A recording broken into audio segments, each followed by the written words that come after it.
Chennai IIT வளாகத்தில் தனியாக நடந்து சென்ற மாணவிக்கு பாலியல் தொல்லை கொடுக்கப்பட்டிருக்கிறது. மாணவியிடம் கட்டையை காட்டி மிரட்டி பாலியல் சீண்டலில் ஈடுபட்ட வடமாநில இளைஞர். மாணவி அளித்த புகாரின் பேரில் விசாரணை மேற்கொண்ட போலீசார் பாலியல் சீண்டலில் ஈடுபட்ட ரோஷன்குமார் என்பவரை கைது செய்திருக்கிறார்கள். அண்மை செய்தியாக நாம் பார்த்துக் கொண்டிருக்கிறோம். இது குறித்த கூடுதல் விவரங்களை செய்தியாளர் ராகவேந்தர் வழங்க நாம் கேட்கலாம். வணக்கம் ராகவேந்தர், கூடுதல் விவரங்கள்.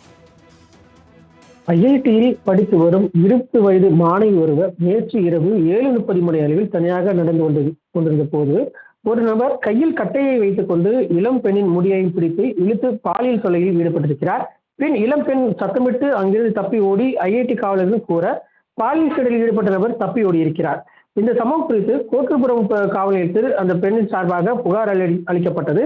அதன் பேரில் கோட்டூர்புரம் போலீசார் சம்பவ இடத்திற்கு விசாரணை மேற்கொண்டனர்.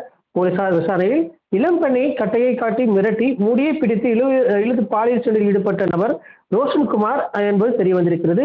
இவர் ஐஐடி வளாகத்தில் உள்ள புட்கோர்ட்டில் மும்பை சாட் என்ற கடையில் வேலை பார்த்து வந்ததும் நேற்று உடல்நிலை சரியில்லை என விடுப்பு எடுத்ததும் பின் இரவு நேரத்தில் தனியாக வந்து இளம் பெண்ணை கட்டையை காட்டி மிரட்டி முடியை பிடித்து இது போன்ற செயலில் ஈடுபட்டிருப்பது தெரிய வந்தது.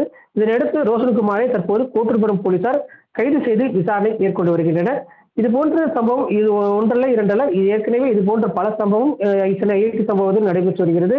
தொடர்ந்து இது போன்ற சம்பவம் நடைபெற்று வருகிறது. இது போன்ற சம்பவம் நடக்காதவாறு ஐஐடி நிர்வாகம் பார்த்துக் கொள்ள வேண்டும் என்று எல்லாருடைய சமூக ஆர்வலின் கருத்தாக இருக்கிறது.